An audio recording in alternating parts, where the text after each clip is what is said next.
So this workout process isn't new to you. You're a veteran. You know the drill. Not at all. What are you trying to come in here and show? I'm just trying to come in here. First of all, thank God for this opportunity of being here with this great organization, with this great coaching staff. You know, to be here is definitely an honor. But I just came here to show that, you know, I've got my body in good shape, in great shape. I've lost, 25 pounds in the last three and a half months. The knee is solid, my body is solid, and I just was trying to come in and show what I can do from a veteran leading standpoint. I know, at the age of 34, I'm not trying to play 35, 40 minutes, but being, with the organization where the head coach is a minister and I'm a minister, it's something that I welcome more than, being a part of any other team in the NBA. Just speaking with my father, who's a minister as well. He's a pastor of our church back at home. All year long, I just told him that, I would love to have an opportunity to go to Golden State because of, the way they played last year with the young guys that they got on this team, how dynamic they are, and, how they pushed, San Antonio to a good series. So to be able to come in and do things positive, not trying to do too much, try to pick up the schemes of the offense and the defense, rebound the ball, score the ball when they need me to score the ball, and, go from there.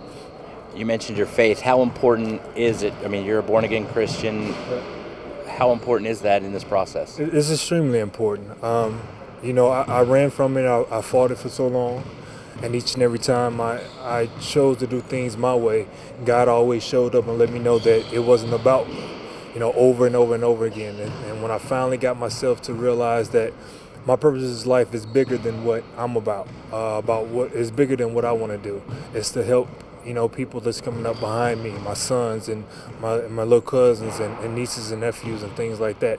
And to be a part of an organization like this, to show those guys, those younger guys, that has the aspirations that I had. I was number 4 pick overall in 2000, and I never imagined, years later, I would go through so much adversity, so many injuries and things like that because I didn't approach the game the right way. I didn't approach my job the right way. And if I can be here now to help those guys not go the way I went, I'll take that 100 times out of 100. 30. Okay. I was going to say, I've seen some of the stuff you've done with the youth ministry. Have you gotten a chance to talk to Coach Jackson about that at all? Not yet, not at all. I heard he was out of town. I was hoping to be able to sit down and just talk to him face to face. Maybe hopefully soon we'll be able to chat. But I'm the youth minister of my church. My wife is the youth coordinator of the church, and we just looking to do things that's positive, showing kids that there are bigger things in the world than, just the video games and the iPhones and things of that nature. I have a 9-year-old and a 4-year-old daughter, a 9-year-old son and a 4-year-old daughter that knows more about, the iPads than me and my wife does. So, just to show them that they can achieve things if they can put their mind and their hopes and their dreams to it. You're 34 years old. You've had 3 ACLs. You've gotten to play all over the world. Why come out here and kill these young guys? Because God is good. God has showed me that, with faith, anything is possible. With faith and belief in Him, anything is possible. I'm 34 years old, but I've missed a good solid chunk of my career of not really playing. The last long season that I've really had was, the year with Maccabi Tel Aviv, and that ended, unfortunately, on the injury. So it's been a good 3 or 4 years that I've, had to make up, and I feel like the state that I'm in now, I've been working out and training for the last 3 months at Impact Basketball with John Bunasar and his staff there, and things have been going extremely well. It totally shocked me, how far I've come in such short of a time. And, I know with my faith and my ability, I'll definitely be able to help a team. What's keeping you going right now? It'd be easy to hang it up at this point with the knees and the rehab. I promise God that as long as He gave me the desire to do this, I will.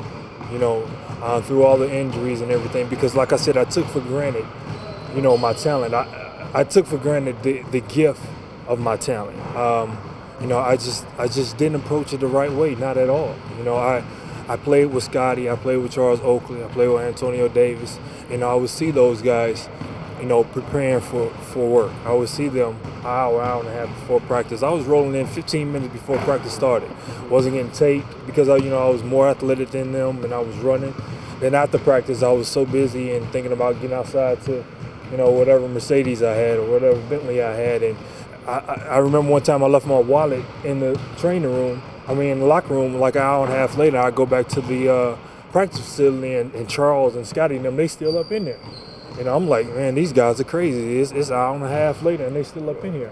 But I understand that now. When I see the younger guys out here, and you know, they're hitting the locker room, and now I'm the veteran that's going to the cold tub and getting the ice and things like that. But it's just a great feeling to be able to be out here and still do it, you know, at a high level, to compete. You know, like I said, you know, me and Kobe were the same age. Me and Ron Artest, me and Elton Brand, you know, but those guys have been in the NBA a lot longer than me. And I thank God that, you know, for the time that I missed, I am still able to, you know, go at a high level. Your Twitter is at the Fizer Revival. You're trying to revive your career. Of course. It's the revival of me the person. As a person, first and foremost. You know, my faith in God, my ability to believe in a higher power. You know, showing people that, you know, there was a whole, you know, reputation or a stereotype that I carried that was kind of unfair, you know, but, you know, at the same time, I understand I allowed it to happen because of the way I lived, because of the things that I didn't do. And I'm just trying to show people, you know, when people got to know me, they always say, you know, you're a lot different from what, you know, your reputation is. And, you know, people say, you know, you look so mean on the court and you play, you know, so mad. But if I don't play like that, you know, I don't have the talent as LeBron or as Kobe or those guys. I got to stay focused on what I'm doing in my job. And while we're on the floor and on the court, you're not my friend at that time. Even if we're in practice, if your jersey is the other color than mine, then I'm going to go at you like you're my enemy. You know, because that's just the way I have to approach it. And that's just the way, you know, I am. So just showing people that I still have the desire and the fire in my belly to go and play and you know, to compete. But, you know, the revival of my whole self is the bigger picture than just basketball. Good luck, man. Thank you.